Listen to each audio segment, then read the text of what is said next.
안녕하세요, 여러분. 오늘도 마음을 두근두근하게 해드릴 이야기를 가지고 왔습니다. 600년 역사의 산사, 청운사. 한보안 팀장이 포착한 수상한 움직임. 땅속에 묻혀있던 국보급 문화재. 거대 건설사의 개발 vs 문화유산 보호. 그리고 드러나는 충격적인 진실들. 임진왜란의 비밀 병참기지. 독립운동에 숨겨진 거점. 1조 원 개발 프로젝트를 멈춰 세운 한 여인의 용기. 그리고 600년 동안 숨겨져 있던 호국 사찰의 비밀. 지금 그 모든 이야기가 시작됩니다. 지금부터 시작되는 600년 사찰의 숨겨진 진실 끝까지 함께 해주세요. 이야기 시작하기 전에 구독과 좋아요는 무료니까 한 번씩만 해주세요. 채널에 큰 도움이 됩니다. 한강의 물결이 아침 햇살에 반짝이는 시간, 뉴타운 개발지 인근에 자리한 작은 암자 청운사에서는 여전히 목탁 소리가 울려 퍼지고 있었습니다. 600년 전통을 자랑하는 이 절은 도시의 팽창 속에서 외로운 섬처럼 남아 있었죠. 주변은 이미 높은 크레인과 공사장 울타리로 둘러싸여 있었고 청운사만이 마지막 숨을 쉬고 있었습니다. 새벽 4시 30분 지훈 스님은 어김없이 법당 문을 열었습니다. 62살의 나이에도 허리는 고닫고 걸음걸이는 단정했죠. 차가운 바람이 승복 자락을 스치고 지나갔지만 지훈 스님은 묵묵히 촛불을 밝히고 향을 피웠습니다. 부처님 앞에 합장하며 천천히 무릎을 꿇었습니다. 이 자리가 허물어지면 내 지난 삶의 고단함도 함께 묻혀버릴 텐데. 지훈 스님의 마음속 독백이 새벽 공기를 가르고 흘렀습니다. 눈을 감고 연부를 시작했지만 마음 한구석은 무겁기만 했죠.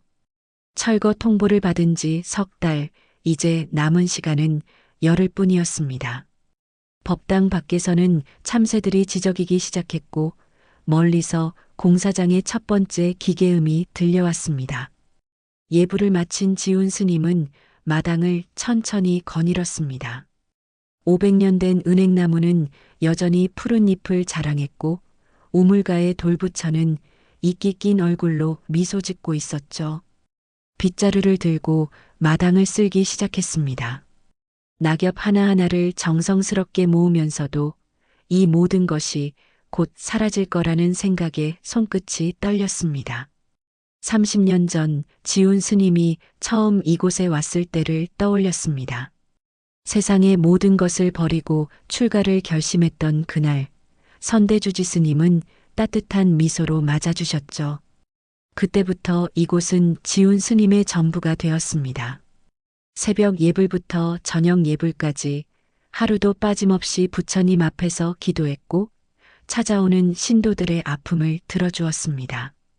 한편 대왕건설 본사 회의실에서는 긴급회의가 진행되고 있었습니다. 과장 박진수는 테이블 위에 펼쳐진 공사 일정표를 노려보며 이마에 땀을 닦았죠. 상무의 날카로운 시선이 등줄기를 타고 내려왔습니다. 박 과장, 청운사 철거 건은 어떻게 되고 있나? 예정대로 진행 중입니다. 열흘 후면 철거가 시작됩니다. 열흘?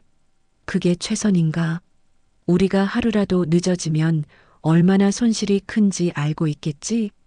박진수는 고개를 숙였습니다. 49의 나이에 가족을 부양하며 살아온 평범한 회사원이었죠.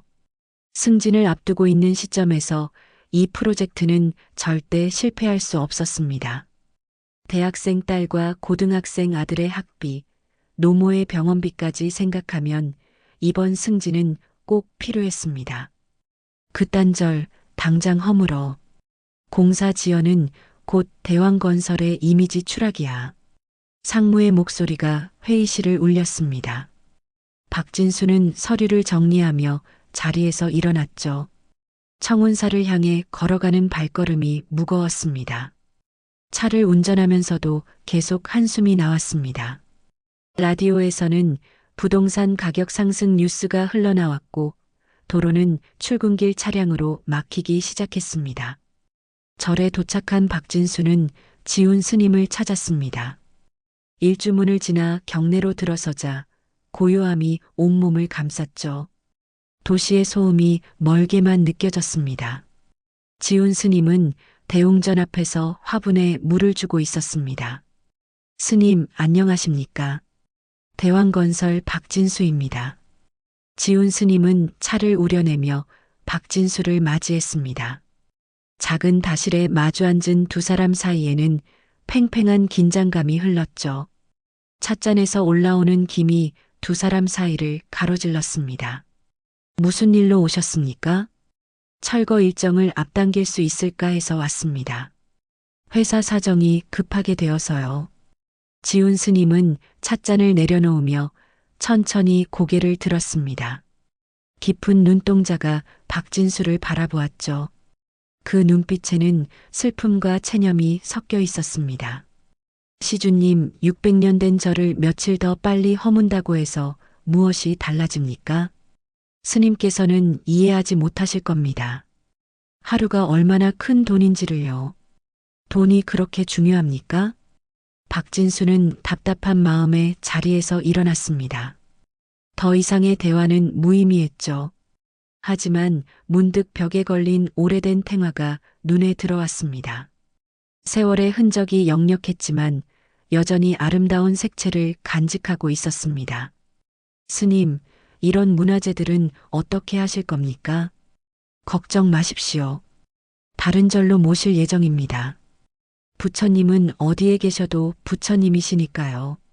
절을 나서는 박진수의 뒷모습을 지운 스님은 조용히 바라보았습니다. 일주문 밖으로 사라지는 차량을 보며 깊은 한숨을 내쉬었죠. 다시 대웅전으로 돌아온 지훈 스님은 부처님 앞에 섰습니다.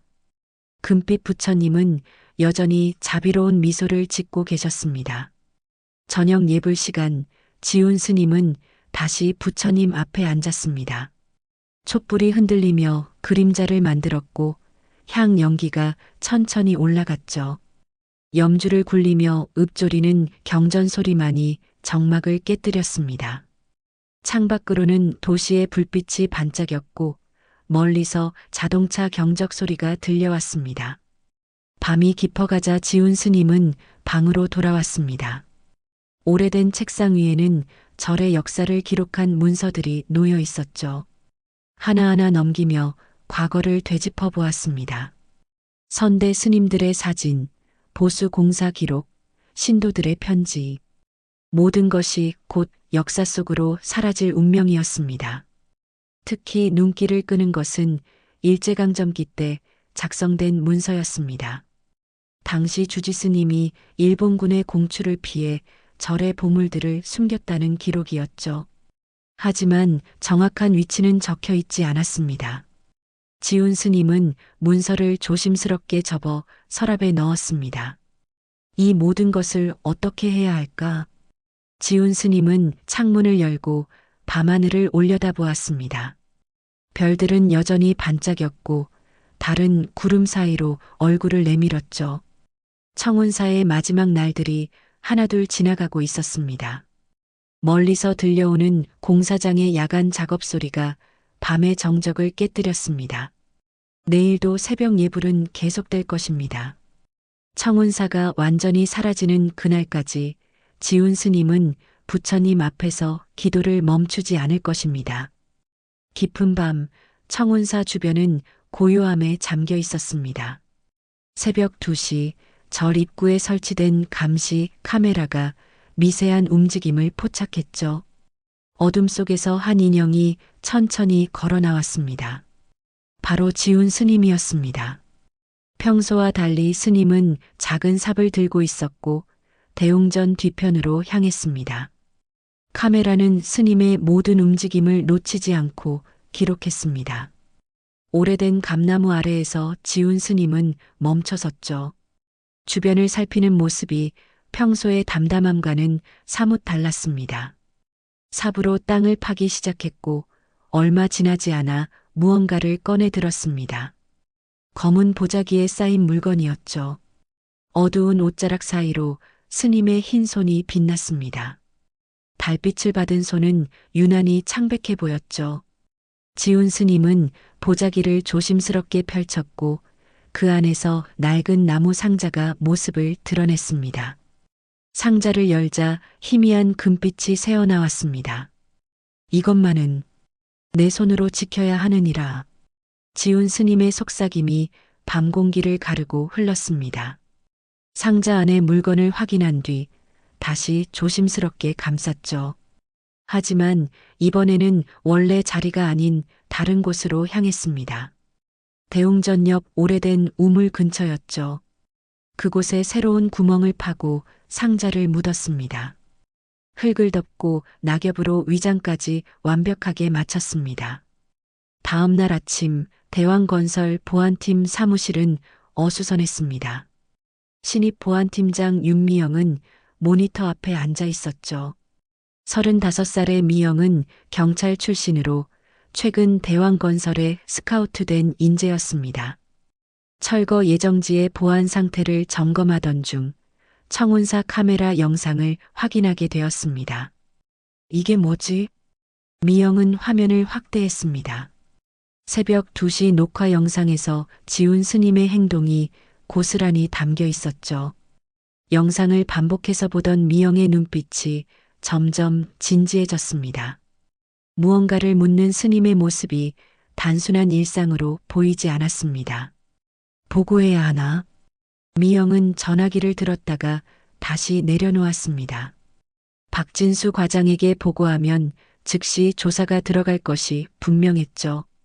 하지만 뭔가 마음 한구석이 불편했습니다. 스님의 표정에서 느껴지는 절박함이 계속 눈에 아른거렸습니다. 점심시간 미영은 청운사를 찾았습니다. 공식적인 방문이 아닌 개인적인 호기심에서였죠. 일주문을 지나 경내로 들어서자 도시의 번잡함이 거짓말처럼 사라졌습니다. 대웅전에서는 독경 소리가 흘러나왔고 향 냄새가 은은하게 퍼져 있었습니다. 무엇을 도와드릴까요? 지훈 스님이 미영을 맞이했습니다. 미영은 잠시 망설이다가 신분을 밝혔죠. 대왕건설 보안팀장 윤미영입니다. 개발 사업 일정 조율차 방문했습니다. 그러시군요. 차라도 한잔 하시겠습니까? 두 사람은 다실에 마주 앉았습니다. 미영은 차를 마시며 주변을 둘러보았죠. 벽에는 오래된 글씨와 그림들이 걸려 있었고 그 중에서도 유난히 눈길을 끄는 것이 있었습니다. 액자에 담긴 문서였는데 국보급 유물 보관법이라는 제목이 선명했습니다. 이 절이 역사적 가치가 있다고요? 미영의 물음에 지훈 스님은 잔잔히 미소 지었습니다. 600년의 세월이 흐른 곳입니다. 나름의 사연이 있겠죠. 혹시 문화재로 지정된 것들이 있습니까?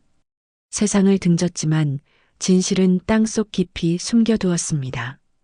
의미심장한 대답이었습니다. 미영은 스님의 눈을 바라보았죠. 그 눈빛에는 무언가를 지키려는 강한 의지가 담겨 있었습니다. 새벽에 본 영상이 떠올랐고 미영은 조심스럽게 말을 꺼냈습니다. 스님, 혹시 이 절에 중요한 것이 있다면 제가 도울 수 있을지도 모릅니다. 지훈 스님은 놀란 표정을 지었습니다. 하지만 이내 다시 평온함을 되찾았죠. 무슨 말씀이신지. 저도 이 일을 하면서 많은 것을 봤습니다. 개발이라는 이름으로 사라지는 소중한 것들을요. 만약 정말 가치 있는 것이 있다면 정당한 방법으로 지킬 수 있습니다. 미영은 명함을 꺼내 테이블 위에 놓았습니다. 개인 연락처가 적힌 명함이었죠. 지훈 스님은 명함을 물끄러미 바라보았습니다. 시주님의 마음은 고맙습니다. 하지만 생각해 보시고 연락 주세요. 저는 진심입니다. 미영이 자리에서 일어났습니다. 다시를 나서려는 순간 지훈 스님이 불렀죠. 시주님, 혹시 문화재청에 아는 분이 계십니까? 미영은 돌아보며 고개를 끄덕였습니다. 대학 동기 중에 문화재청 조사관이 있었죠. 만약, 정말 만약에 말입니다. 이곳에 우리 역사에 중요한 유물이 있다면 그것을 지킬 방법이 있을까요? 당연합니다. 문화재보호법에 따라 조사가 들어가고 가치가 인정되면 개발을 중단시킬 수도 있습니다. 지훈 스님의 눈빛이 흔들렸습니다. 무언가 큰 결심을 하는 듯 했죠. 하지만 끝내 더 이상의 말은 하지 않았습니다. 미영은 저를 나서며 계속 뒤를 돌아보았습니다. 마음 한구석에서 무언가가 꿈틀거렸죠. 회사로 돌아온 미영은 컴퓨터 앞에 앉아 청운사에 대해 검색하기 시작했습니다. 조선시대 창건 기록, 임진왜란 때의 승병활동, 일제강점기의 독립운동 지원. 생각보다 많은 역사가 담겨 있었습니다. 특히 일제강점기 때 많은 문화재가 이곳을 거쳐갔다는 기록이 눈에 띄었죠. 저녁 무렵 미영은 다시 새벽 영상을 확인했습니다. 지훈 스님이 묻은 것이 무엇인지 궁금증은 커져만 갔죠. 보고서를 작성하려다가도 손이 멈췄습니다. 만약 정말로 중요한 문화재라면 이대로 묻혀버리게 둘 수는 없었습니다. 휴대폰이 울렸습니다. 발신자 표시 없는 번호였죠. 미영이 전화를 받자 지훈 스님의 목소리가 들려왔습니다.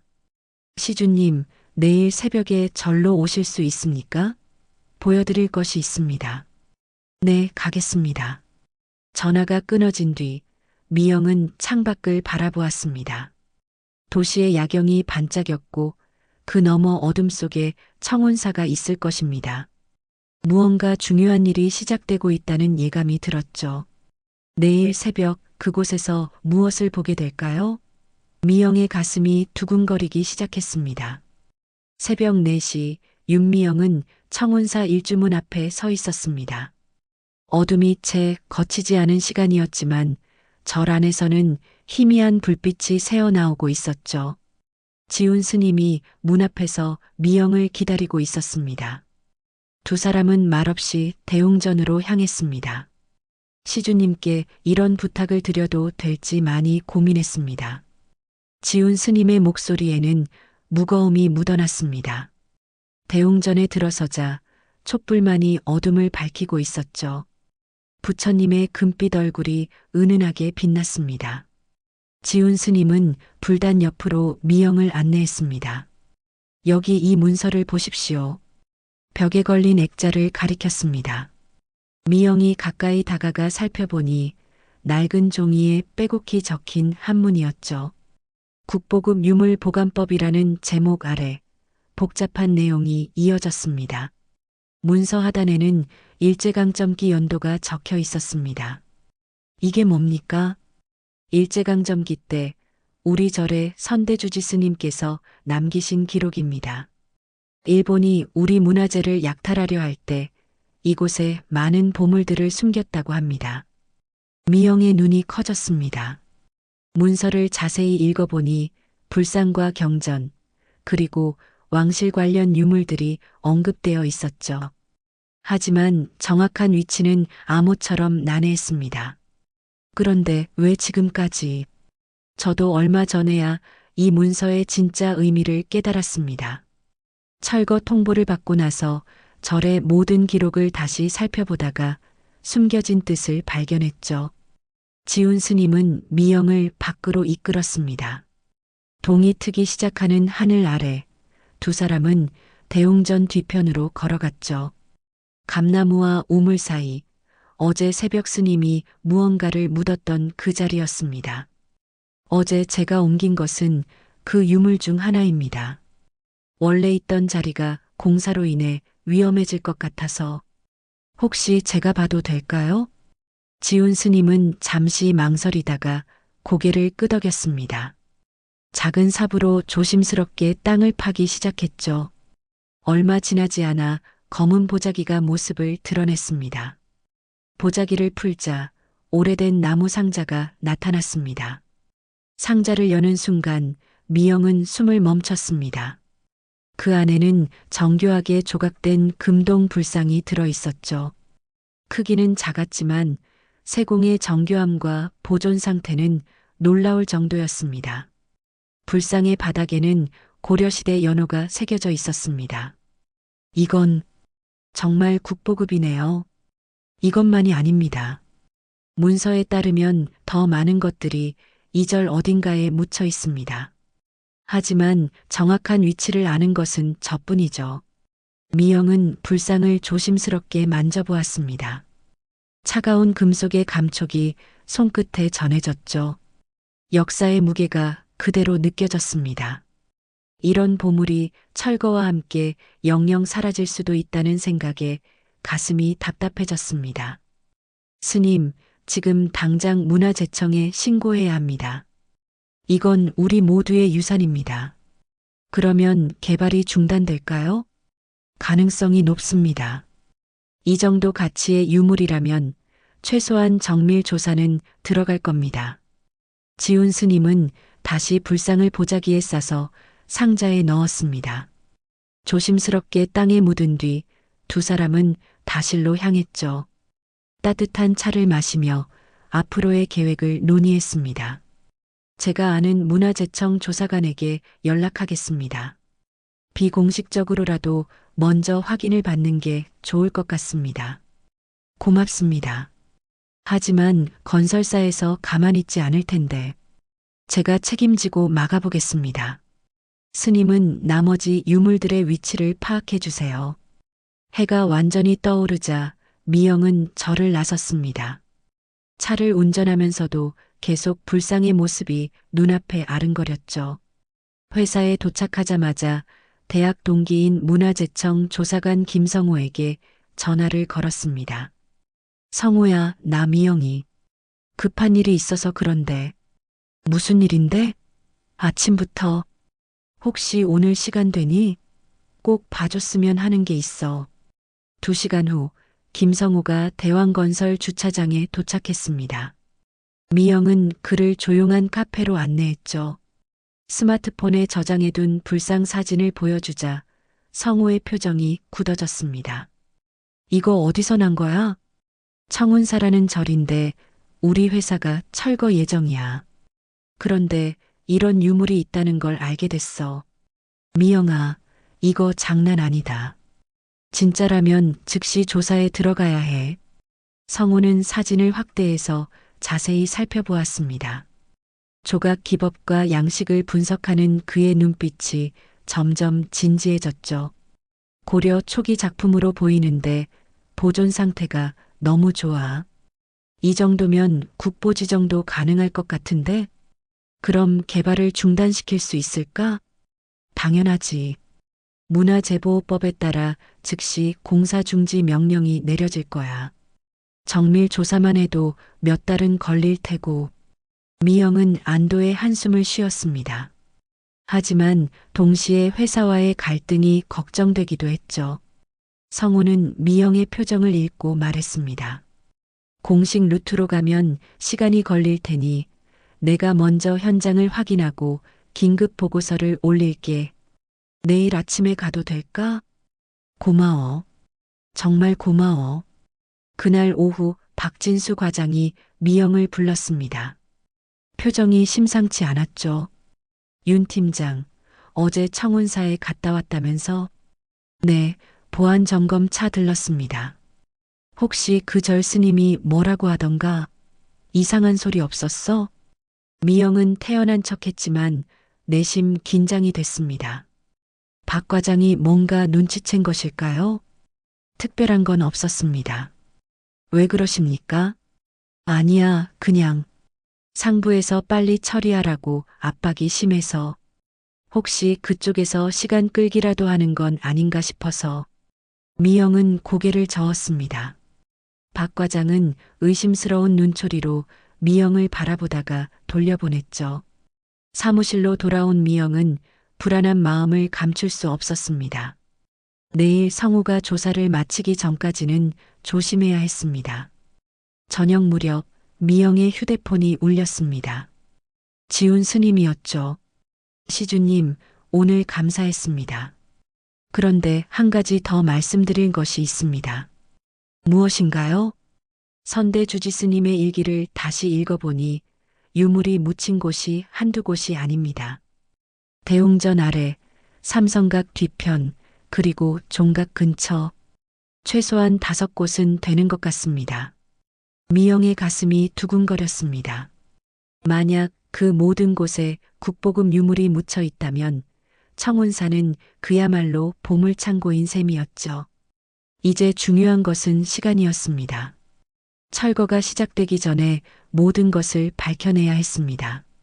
다음 날 아침 7시 문화재청 조사관 김성호가 청운사에 도착했습니다. 미영과 지훈 스님이 일주문에서 그를 맞이했죠. 성호는 전문 장비가 든 가방을 메고 있었습니다. 세 사람은 조용히 대웅전 뒤편으로 향했습니다. 여기가 그 장소입니까? 성호가 물었고 지훈 스님이 고개를 끄덕였습니다. 조심스럽게 땅을 파서 불상을 꺼냈죠. 성호는 흰 장갑을 끼고 불상을 살펴보기 시작했습니다. 확대경으로 세부를 관찰하고 휴대용 엑스레이 장비로 내부 구조까지 확인했습니다. 믿기 어렵군요. 고려 초기 금동 불상이 맞습니다. 그것도 왕실 발원으로 추정되는 최고급 작품이에요. 성호의 목소리에는 흥분이 묻어났습니다. 사진을 여러 각도에서 찍고 상세한 기록을 남겼죠. 그 사이 지훈 스님이 선대주지 스님의 일기장을 꺼내 보여주었습니다. 여기 보시면 다른 유물들의 위치도 암시되어 있습니다. 성호는 일기장을 읽으며 고개를 끄덕였습니다. 일제강점기의 아픈 역사가 고스란히 담겨 있었죠. 문화재 약탈을 막기 위해 목숨을 걸고 보물을 지킨 스님들의 이야기였습니다. 이대로라면 대규모 발굴 조사가 필요합니다. 제가 즉시 보고서를 올리겠습니다. 바로 그때 절 입구에서 차량 소리가 들렸습니다. 여러 대의 차가 동시에 도착하는 소리였죠. 미영이 밖을 내다보니 대왕건설 로고가 찍힌 차량들이었습니다. 그중 가장 큰 세단에서 내린 사람은 다름 아닌 이민철 회장이었습니다. 큰일입니다. 회장이 직접 왔어요. 세 사람은 급히 불상을 다시 상자에 넣어 땅에 묻었습니다. 겨우 흙을 덮었을 때 이민철 회장 일행이 다가왔죠. 박진수 과장과 법무팀 직원들도 함께였습니다. 여기서 무슨 일입니까? 이민철 회장의 날카로운 시선이 세 사람을 훑었습니다. 특히 성호의 문화재청 조끼를 보고는 눈빛이 더욱 차가워졌죠. 저는 문화재청 조사관 김성호입니다. 제보를 받고 예비조사를 나왔습니다. 제보? 누가 제보했다는 겁니까? 회장의 목소리가 높아졌습니다. 미영이 앞으로 나섰죠. 제가 했습니다. 이곳에 중요한 문화재가 있을 가능성이 있어서. 윤 팀장, 당신이 무슨 권한으로? 박진수 과장이 소리쳤습니다. 하지만 이민철 회장이 손을 들어 제지했죠. 회장은 차가운 미소를 지으며 말했습니다. 문화재청에서 나오셨다니 잘 됐습니다. 하지만 정식 조사 명령서는 있습니까? 성호가 당황했습니다. 예비조사라 아직 공식 서류는 없었죠. 그건 아직? 그럼 이건 불법 침입입니다. 우리 사업권을 침해하는 불법 행위를 두고 볼 수 없습니다. 회장이 손짓하자 법무팀 직원이 서류를 꺼냈습니다. 사유지 무단 침입에 대한 고발장이었죠. 지금 당장 나가십시오. 안 그러면 경찰을 부르겠습니다. 지훈 스님이 나섰습니다. 차분하지만 단호한 목소리로 말했죠. 회장님, 진실이 바뀌진 않습니다. 이곳에는 우리 민족의 소중한 유산이 묻혀 있습니다. 그런 헛소리는 법정에서 하시죠. 우리는 합법적인 사업권을 가지고 있습니다. 긴장감이 최고조에 달했을 때 성호가 휴대폰을 꺼냈습니다. 좋습니다. 지금 당장 문화재청에 긴급 보고하겠습니다. 국보급 유물 발견 가능성이 있으니 즉시 조사팀을 파견해달라고요. 이민철 회장의 표정이 굳어졌습니다. 하지만 이내 여유를 되찾았죠. 그러십시오. 대신 우리도 법적 대응을 하겠습니다. 공사 방해에 대한 손해배상 청구와 함께 말이죠. 성우는 전화를 걸어 상황을 보고했습니다. 통화를 마친 뒤 돌아서며 말했죠. 2시간 안에 공식 조사팀이 도착합니다. 그때까지는 아무도 이곳을 훼손해서는 안 됩니다. 이민철 회장은 씩씩거리며 돌아섰습니다. 차량들이 떠난 뒤 세 사람은 안도의 한숨을 쉬었죠. 하지만 이것은 시작에 불과했습니다. 2시간 후 문화재청 조사팀이 도착했습니다. 5명의 전문가로 구성된 팀이었죠. 팀장인 최수연 박사가 현장을 지휘했습니다. 성우의 안내로 불상을 다시 꺼내 확인했고 모두가 감탄사를 연발했습니다. 이건 정말 대단한 발견입니다. 즉시 정밀 조사를 시작해야겠어요. 조사팀은 장비를 설치하고 본격적인 작업에 들어갔습니다. 지훈 스님이 제공한 문서와 일기를 바탕으로 다른 매장 추정지도 확인하기 시작했죠. 금속 탐지기가 여러 곳에서 반응을 보였습니다. 여기도 뭔가 있습니다. 저기도요. 젊은 조사원들의 흥분된 목소리가 절 마당에 울려 퍼졌습니다. 미영은 가슴이 뛰었죠. 정말로 청운사 곳곳에 보물이 숨겨져 있었던 것입니다.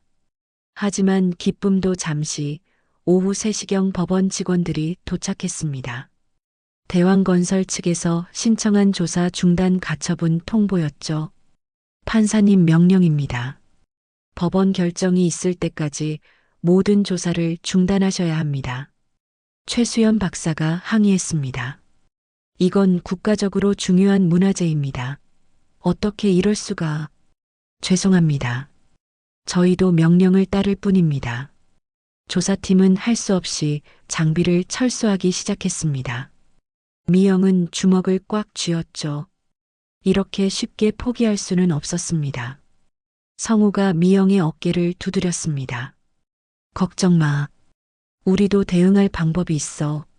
문화재청에서 긴급보호 조치를 신청할 거야. 그날 밤 청운사는 다시 고요함에 잠겼습니다. 지훈 스님은 대웅전에서 기도를 올렸죠. 촛불 앞에서 간절히 빌었습니다. 조상들이 목숨 걸고 지킨 보물들이 빛을 볼 수 있기를 말입니다.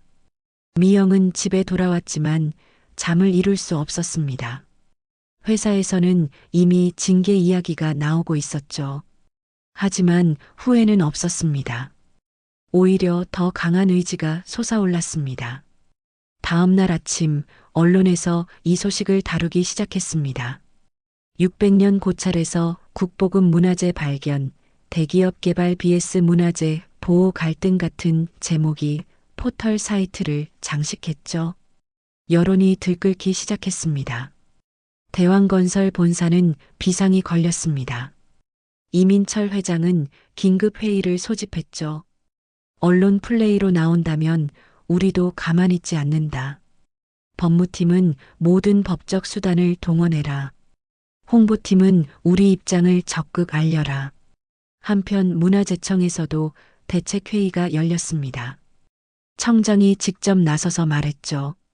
청운 사건은 단순한 개발 문제가 아닙니다. 우리 문화유산을 지키는 중요한 싸움입니다. 전력을 다해 대응하십시오. 양측의 대립이 점점 격화되는 가운데 지훈 스님은 묵묵히 기도를 이어갔습니다. 진실은 언젠가 밝혀질 것이라 믿으면서 말이죠. 미영도 포기하지 않았습니다. 오히려 더 많은 증거를 찾기 위해 노력했죠. 폭풍 전야의 고요함이었습니다.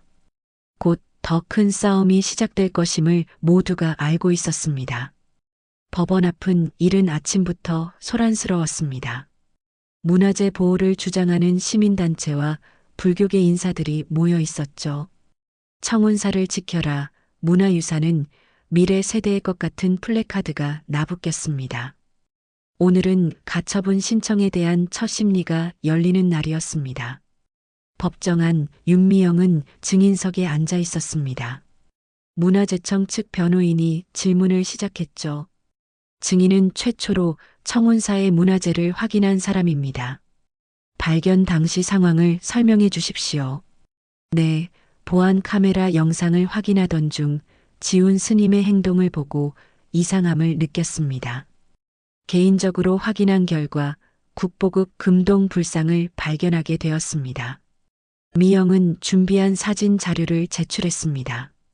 불상의 세부 사진과 함께 전문가 감정서도 첨부되어 있었죠. 대왕건설 측 변호인이 일어섰습니다. 증인은 회사의 보안팀장으로서 회사 이익에 반하는 행동을 했습니다. 이것은 배임이 아닙니까? 저는 더 큰 공익을 위해 행동했습니다. 국가의 문화유산을 지키는 것이 한 회사의 이익보다 중요하다고 생각합니다. 다음 증인으로 김성호 조사관이 나섰습니다. 그는 불상의 역사적 가치를 상세히 설명했죠. 이 금동 불상은 고려 초기 왕실 공방에서 제작된 것으로 추정됩니다. 현존하는 고려 불상 중에서도 최고 수준입니다. 이때 지훈 스님이 증인으로 나섰습니다. 법정이 순간 조용해졌죠. 스님께서는 청운사에 얼마나 계셨습니까? 30년입니다.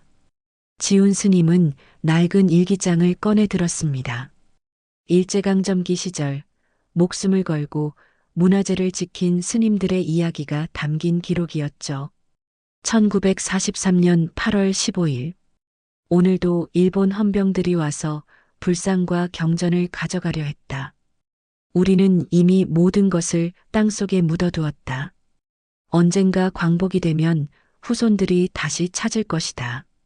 법정안이 숙연해졌습니다. 판사가 말했죠. 이 사건은 단순한 재산권 문제가 아닌 것 같습니다. 일주일 후 현장 검증을 실시한 뒤 결정하겠습니다. 재판이 끝난 후 청운사 사건은 그날 저녁 메인 뉴스로 보도되었습니다. 대왕건설 본사 회장실 이민철 회장은 화면 속 뉴스를 보며 인상을 찌푸렸습니다. 여론이 좋지 않습니다. 주가도 하락세를 보이고 있습니다. 비서의 보고에 회장이 말했죠. 청운사 문화재를 우리가 보호하고 전시관을 만들겠다고 발표해. 개발과 보존의 상생 모델이라고 포장하는 거야. 다음 날 대왕건설은 청운사 문화재 보존과 함께하는 친환경 개발이라는 광고를 시작했습니다. 하지만 시민단체들은 이를 속임수라고 비판했죠. 한편 미영은 회사에서 무기한 정직 처분을 받았습니다. 청운사를 찾은 미영에게 지훈 스님이 말했습니다. 시주님 때문에 많은 것을 잃으셨는데 아닙니다. 오히려 더 중요한 것을 얻었습니다. 현장 검증 당일 판사와 양측 관계자들이 청운사에 모였습니다. 문화재청 직원들이 금속 탐지기로 땅을 조사했고 여러 곳에서 강한 반응이 나타났죠. 특히 대웅전 아래쪽에서는 대규모 금속 반응이 감지되었습니다. 시험 굴착을 통해 몇 가지 유물이 추가로 발견되었습니다. 청동 향로와 고려 청자 조각들이었죠. 더 깊은 곳에서 큰 물체가 감지되었습니다. 조심하세요. 뭔가 큰 게 있습니다. 조사원들이 신중하게 흙을 제거하자 거대한 돌상자가 모습을 드러냈습니다. 상자를 여는 순간 모두가 경악했죠. 그 안에는 금으로 만든 불경함이 들어 있었고 함 안에는 팔만대장경의 일부로 보이는 경판들이 보관되어 있었습니다. 이건 국보를 넘어선 세계적인 문화유산입니다. 문화재청 관계자의 외침에 현장은 흥분으로 가득 찼습니다. 이민철 회장의 얼굴은 창백해졌죠. 이 정도 발견이라면 개발은 사실상 불가능했습니다. 그날 저녁 대통령이 직접 담화문을 발표했습니다. 청운사에서 발견된 문화재는 우리 민족의 자랑스러운 유산입니다. 정부는 완벽한 발굴과 보존을 위해 모든 지원을 아끼지 않겠습니다. 일주일 후 법원은 판결을 내렸습니다. 청운사 일대의 개발을 전면 중단하고 정밀 발굴 조사를 실시하라는 것이었죠. 문화재청은 청운사를 임시 사적지로 지정했습니다. 미영은 법원 밖에서 지훈 스님과 함께 서 있었습니다. 긴 싸움이 끝난 것입니다. 스님이 조용히 말했죠. 이제 조상님들의 숨결이 다시 세상과 만날 수 있게 되었습니다. 이제 시작입니다, 스님. 두 사람은 청운사를 바라보았습니다. 600년 고찰은 여전히 그 자리에 서 있었고, 이제는 더 많은 사람들에게 역사의 증인이 될 것입니다. 땅 속에 묻혀있던 진실이 마침내 빛을 보게 된 것입니다. 법원 판결 이후 한 달이 지났습니다. 청운사는 이제 발굴 현장으로 변모했죠. 하얀 천막들이 곳곳에 설치되었고 고고학자들이 조심스럽게 땅을 파고 있었습니다. 문화재청은 대규모 발굴팀을 구성했고 최수연 박사가 현장 책임자로 임명되었습니다. 3구역에서 또 다른 석함이 발견되었습니다. 젊은 연구원의 외침에 모두가 달려갔습니다. 대웅전 서쪽 지하 2m 지점에서 발견된 석함은 이전 것보다 더 컸죠. 조심스럽게 뚜껑을 열자 놀라운 광경이 펼쳐졌습니다. 수십 점의 불화가 겹겹이 보관되어 있었던 것입니다. 이건 고려시대 불화입니다. 보존 상태가 기적적이에요. 최수연 박사의 목소리가 떨렸습니다. 700년 전 그림이 마치 어제 그린 것처럼 선명했죠. 금리로 그린 부처님의 모습이 은은하게 빛났습니다. 발굴팀은 환호성을 질렀지만 곧 신중한 작업에 들어갔습니다. 한편 윤미영은 프리랜서 문화재 컨설턴트로 새 출발을 했습니다. 대왕건설에서 해고된 후 오히려 더 많은 제안이 들어왔죠. 여러 지자체와 문화재청에서 그녀의 경험을 높이 평가했습니다. 오늘도 청운사 발굴 현장에서 자문 역할을 하고 있었습니다. 미영 씨, 이리 좀 와보세요. 김성우가 불렀습니다. 그가 있는 곳은 종각 뒤편이었죠. 땅속에서 이상한 구조물이 발견된 것입니다. 돌로 만든 계단이 지하로 이어지고 있었습니다. 이건 지하석실인 것 같은데요? 두 사람은 손전등을 들고 조심스럽게 내려갔습니다. 계단 끝에는 작은 방이 있었고 벽면에는 한문이 빼곡히 새겨져 있었죠. 미영이 손전등을 비추며 읽기 시작했습니다. 임진왜란, 승병, 의병장. 이거 역사 기록이에요. 석실은 임진왜란 당시 청운사가 의병 활동의 거점이었음을 보여주는 증거였습니다. 벽면에는 전투 기록과 함께 숨겨둔 무기고의 위치까지 적혀 있었죠. 역사책에도 없는 새로운 사실들이었습니다. 발굴 소식은 계속해서 언론에 보도되었고 청운사는 전국적인 관심사가 되었습니다. 매일 수백 명의 시민들이 찾아와 발굴 과정을 지켜보았죠. 지훈 스님은 이들을 위해 특별 법회를 열기도 했습니다. 우리 조상들이 남긴 유산이 이제야 빛을 보고 있습니다. 이것은 단순한 보물이 아니라 우리의 정신과 혼이 담긴 것입니다. 스님의 법문을 들으며 많은 이들이 눈시울을 붉혔습니다.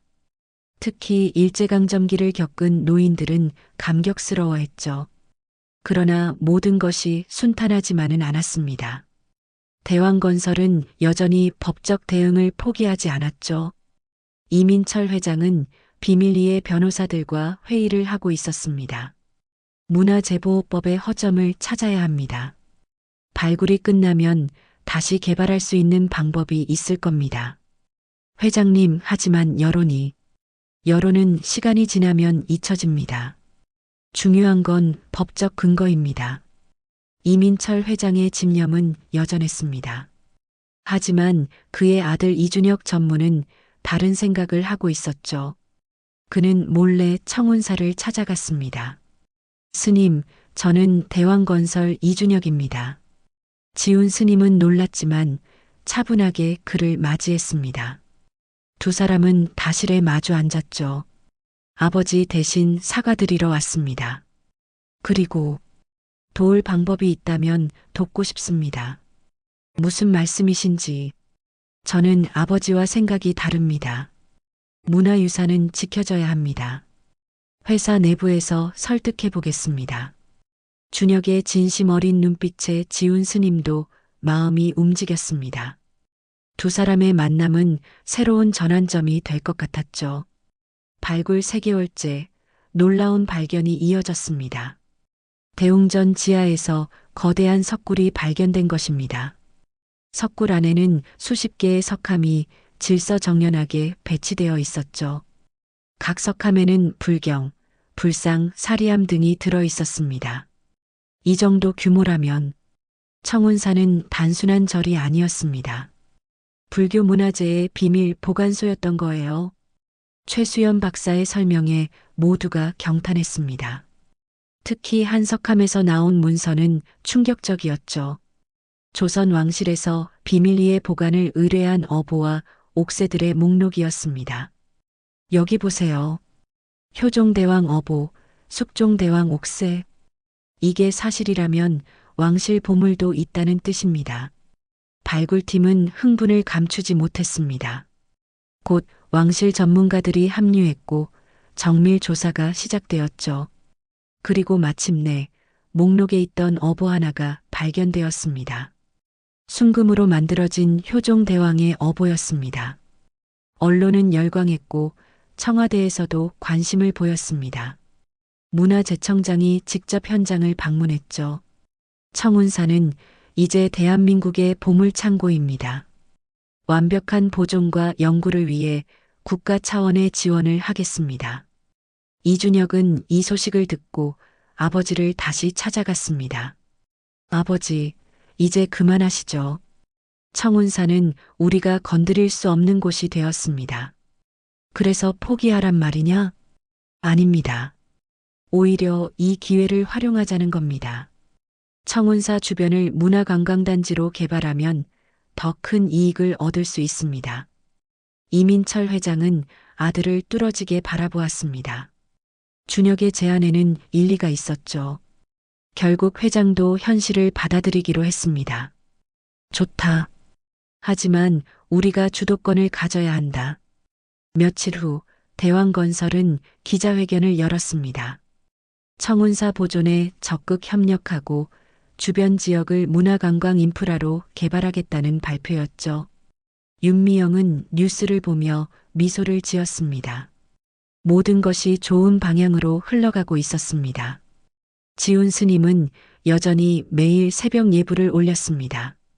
이제 청운사는 발굴 현장이 되었지만 절의 본부는 변하지 않았죠. 오히려 더 많은 사람들이 찾아와 기도를 올렸습니다.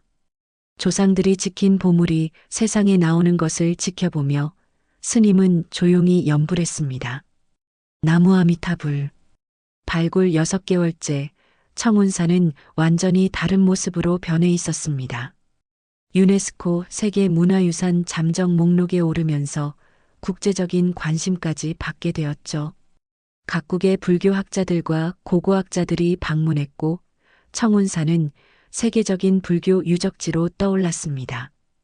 윤미영은 이제 청운사 종합정비계획의 총괄 자문관이 되었습니다. 문화재청의 공식 제안을 받아들인 것이죠. 오늘은 중요한 회의가 있는 날이었습니다.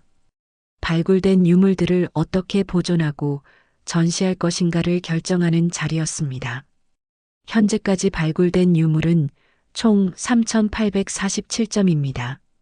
이 중 국보급이 23점, 보물급이 156점입니다. 최수연 박사의 보고가 이어졌습니다. 회의실에는 문화재청 관계자들과 함께 이준혁 전무도 참석해 있었죠. 대왕건설은 이제 청운사 문화관광단지 개발의 공식 파트너가 되었습니다. 저희는 청운사 경내에 최첨단 지하 박물관을 건설할 것을 제안합니다. 유물을 제자리에서 보존하면서도 관람객들이 볼 수 있도록 하는 것이죠. 이준혁의 제안에 참석자들이 고개를 끄덕였습니다. 미영이 덧붙였죠. 좋은 아이디어입니다. 다만 절의 종교적 기능을 해치지 않도록 세심한 설계가 필요할 것 같습니다. 그때 회의실 문이 열리고 지훈 스님이 들어왔습니다. 모두가 일어나 인사했죠. 스님은 이제 청운사 보존위원회의 고문이었습니다. 한 가지 부탁드립니다. 청운사는 여전히 수행 도량입니다. 관광지가 되더라도 그 본질을 잃지 않았으면 합니다. 모두가 스님의 말에 공감했습니다. 회의는 순조롭게 진행되었고 청운사의 미래가 그려지기 시작했죠. 그런데 발굴 현장에서 예상치 못한 일이 벌어졌습니다. 막내 연구원이 숨을 헐떡이며 뛰어왔죠. 큰일입니다. 5구역에서 믿기지 않는 것을 발견했습니다. 모두가 현장으로 달려갔습니다. 지하 3m 지점, 거대한 청동문이 모습을 드러낸 것입니다. 문에는 정교한 용 문양이 새겨져 있었고 중앙에는 한문으로 호국용장고라고 쓰여 있었습니다. 호국용장고, 나라를 지키는 용의 창고. 최수연 박사가 중얼거렸습니다. 조심스럽게 문을 열자 모두가 숨을 멈췄죠. 그 안은 마치 무기고 같았습니다. 수백 개의 칼과 창, 활이 정연하게 보관되어 있었습니다. 그런데 더 놀라운 것은 벽면에 그려진 벽화였습니다. 이건 이순신 장군? 벽화에는 거북선과 함께 전투를 지휘하는 장군의 모습이 생생하게 그려져 있었습니다. 그리고 한쪽 구석에는 밀봉된 목함이 있었죠. 떨리는 손으로 함을 열자 낡은 서찰 뭉치가 나왔습니다. 미영이 조심스럽게 서찰을 펼쳤습니다. 순간 그녀의 눈이 커졌죠. 이순신 장군의 친필 편지입니다. 청운사 주지스님께 보낸 것이에요. 편지에는 승병들의 활약에 대한 감사와 함께 전략 물자 지원에 대한 내용이 담겨 있었습니다. 청운사가 임진왜란 당시 비밀 병참기지였다는 것이 밝혀진 순간이었죠. 이것으로 청운사의 역사적 가치는 완전히 다시 쓰여야 합니다. 흥분한 학자들 사이에서 지훈 스님은 조용히 합장했습니다. 선조들의 숨겨진 역사가 하나둘 밝혀지는 것이 감개무량했죠. 이 발견은 즉시 언론에 알려졌고 전국이 다시 한번 들썩였습니다. 청와대에서는 긴급 문화재위원회를 소집했고 국방부에서도 관심을 보였습니다. 이순신 장군과 관련된 유적이라는 점에서 역사적 의미가 남달랐던 것입니다. 이민철 회장은 아들과 함께 뉴스를 시청하고 있었습니다. 이제 그의 표정에는 더 이상 분노가 없었죠. 준혁아, 내 말이 맞았다. 이건 우리가 할 수 있는 일이 아니었어. 아버지, 오히려 기회입니다. 청운사가 세계적 명소가 되면 우리 개발 사업도 더 큰 가치를 갖게 될 겁니다. 부자는 서로를 바라보며 고개를 끄덕였습니다. 대립에서 상생으로 관계가 완전히 바뀐 것이죠. 한편 김성호는 발굴 현장에서 특별한 것을 발견했습니다. 이순신 장군의 편지 뭉치 사이에 끼어 있던 작은 지도였죠. 미영 씨, 이것 좀 보세요. 뭔가 이상합니다. 지도를 자세히 살펴보니 청운사 주변에 옛 지형이 그려져 있었습니다. 그런데 특이하게도 몇 군데에 붉은 점이 찍혀 있었죠. 이 붉은 점들이 뭘까요? 혹시 다른 비밀 장소를 표시한 것 아닐까요? 두 사람은 현재 지도와 비교해 보았습니다.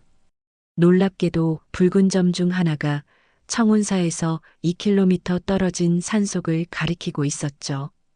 그곳은 현재 군사보호구역이었습니다. 미영은 즉시 관계기관에 연락을 취했습니다. 군 당국의 협조를 얻어 해당 지역을 조사할 수 있게 된 것이죠. 일주일 후 소규모 조사팀이 그곳으로 향했습니다. 산속 깊은 곳, 지도가 가리킨 지점에서 또 다른 석굴이 발견되었습니다. 입구는 세월에 묻혀 있었지만 안은 놀랍도록 잘 보존되어 있었죠. 그리고 그곳에서 발견된 것은 화약 제조 시설입니다. 임진왜란 당시 비밀 화약고였던 것 같습니다. 석굴 안에는 화약 제조 도구들과 함께 제조법이 적힌 문서들이 있었습니다. 청운사가 단순한 절이 아니라 국방의 핵심 시설이었다는 것이 다시 한번 증명된 순간이었죠. 지훈 스님은 이 모든 소식을 들으며 깊은 생각에 잠겼습니다. 청운사가 품고 있던 비밀이 하나씩 밝혀질 때마다 선조들의 지혜와 희생정신에 감탄하지 않을 수 없었죠. 이제 우리가 할 일은 이 모든 것을 잘 보존하고 후손들에게 전하는 것입니다. 스님의 말에 모두가 고개를 끄덕였습니다. 청운사는 이제 단순한 문화재를 넘어 살아있는 역사 교육장이 될 것입니다. 청운사 발굴 1주년을 맞아 대규모 학술대회가 열렸습니다. 청운사 숨겨진 호국의 성지라는 주제로 국내외 학자 200여 명이 참석했죠. 윤미영은 기조 발표자로 나섰습니다. 청운사는 단순한 사찰이 아니었습니다.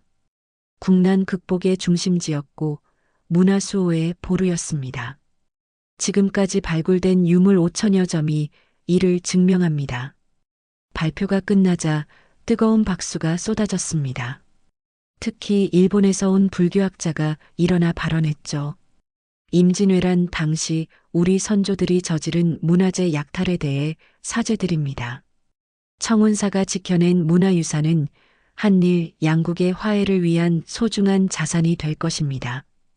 학술대회와 함께 청운사 박물관 기공식도 열렸습니다. 이준혁이 직접 설계를 감독한 지하 박물관은 최첨단 보존 기술과 전통 건축의 조화를 추구했죠. 이 박물관은 과거와 현재, 미래를 잇는 공간이 될 것입니다. 이준혁의 인사말에 참석자들이 박수를 보냈습니다. 기공식에는 그의 아버지 이민철 회장도 참석했죠. 이제 그는 청운사 보존 사업의 든든한 후원자가 되어 있었습니다. 그런데 발굴 현장에서 또 다른 미스터리가 발견되었습니다. 대웅전 불단 아래에서 발견된 작은 금속함이었죠. 함 표면에는 특이한 암호 같은 문양이 새겨져 있었습니다. 이 문양, 어디서 본 것 같은데. 김성우가 고개를 갸웃거렸습니다. 최수연 박사가 자료를 뒤지다가 소리쳤죠. 찾았습니다. 조선왕조실록에 나오는 비급함의 문양과 일치합니다. 비급함은 국가 최고 기밀을 보관하는 특수 용기였습니다. 모두가 긴장한 가운데 함을 열었죠. 안에는 밀랍으로 봉인된 두루마리가 들어 있었습니다. 조심스럽게 펼친 두루마리에는 놀라운 내용이 적혀 있었습니다. 조선 중기 왕실에서 비밀리에 제작한 호국비기였던 것입니다. 외적의 침입에 대비해 전국 주요 사찰에 비밀 무기와 군량을 숨겨둔 위치가 상세히 기록되어 있었죠. 이게 사실이라면 청운사 같은 곳이 전국에 더 있다는 뜻입니다. 문화재청은 즉시 비상대책회의를 소집했습니다. 호국비기에 기록된 다른 사찰들도 조사하기로 한 것이죠. 한국 불교사와 국방사가 새롭게 쓰일 대발견이었습니다. 지훈 스님은 이 소식을 듣고 깊은 명상에 들어갔습니다. 청운사가 품고 있던 비밀이 이렇게 컸다니. 스님은 선대주지들의 무거운 책임감을 이제야 이해할 수 있었죠. 한편 미영은 특별한 제안을 받았습니다. 유네스코 한국위원회에서 청운사의 세계문화유산 등재를 위한 TF팀장을 맡아달라는 것이었죠. 청운사를 세계에 알리는 일입니다. 미영 씨가 적임자예요. 미영은 잠시 고민하다가 수락했습니다. 이제 그녀에게는 더 큰 사명이 생긴 것이죠. 발굴 작업이 계속되면서 놀라운 사실들이 추가로 밝혀졌습니다.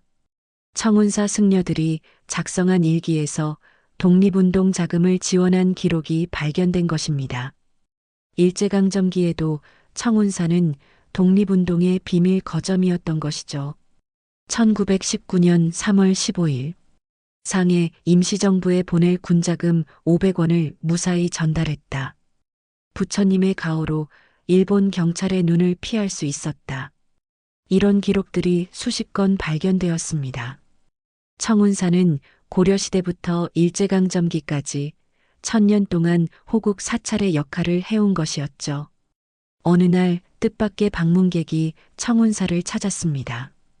90세가 넘은 노인이었는데 그는 떨리는 목소리로 말했죠. 제 할아버지가 이곳 스님이셨습니다. 돌아가시기 전에 제게 이것을 전해주라고 하셨어요. 노인이 건넨 것은 오래된 열쇠였습니다. 열쇠에는 인왕전 지하라고 새겨져 있었죠. 발굴팀은 즉시 인왕전으로 향했습니다. 인왕전 마루 밑에서 숨겨진 지하실이 발견되었고 그곳에는 일제강점기 독립운동 관련 자료들이 가득했습니다. 태극기, 독립신문, 무기, 그리고 독립운동가들의 사진까지. 이 사진, 안중근 의사입니다. 사진 뒷면에는 1909년 청운사 방문이라고 적혀 있었습니다. 안중근 의사가 하얼빈으로 떠나기 전 이곳에서 마지막 기도를 올렸다는 것이 밝혀진 순간이었죠. 이 발견으로 청운사는 독립운동 성지로도 인정받게 되었습니다. 정부는 청운사를 국가사적지로 지정하고 대대적인 성역화 사업을 시작했죠. 이준혁은 이 모든 과정을 지켜보며 깊은 감동을 받았습니다. 그는 아버지를 찾아갔죠. 아버지, 저희가 청운사를 없앴다면 얼마나 큰 죄를 지었을지 생각만 해도 아찔합니다. 그래, 늦었지만 깨달은 것이 다행이다. 이제 우리가 할 일은 이곳을 잘 보존하는 것이야. 부자는 청운사를 바라보며 새로운 다짐을 했습니다. 지훈 스님은 여전히 새벽 예불을 올렸습니다. 이제 청운사는 세계적인 명소가 되었지만 스님에게는 여전히 수행의 도량이었죠. 대웅전에서 울려 퍼지는 목탁 소리가 1000년 역사의 무게를 담아 울려 퍼졌습니다. 한 사람의 용기로 시작된 작은 불꽃이 600년 역사의 거대한 진실을 밝혀냈습니다. 때로는 옳은 일을 하는 것이 모든 것을 잃는 것처럼 보일 수 있습니다. 하지만 진실은 결코 영원히 묻혀 있지 않죠. 이제 청운사는 과거와 현재, 미래를 잇는 살아있는 역사의 현장이 되었습니다. 여러분의 주변에도 지켜야 할 소중한 것들이 있지 않을까요? 역사는 우리가 함께 지킬 때 계속됩니다. 이 이야기가 여러분의 가슴에 남았다면 좋아요와 구독 부탁드립니다. 이 채널에 큰 도움이 됩니다.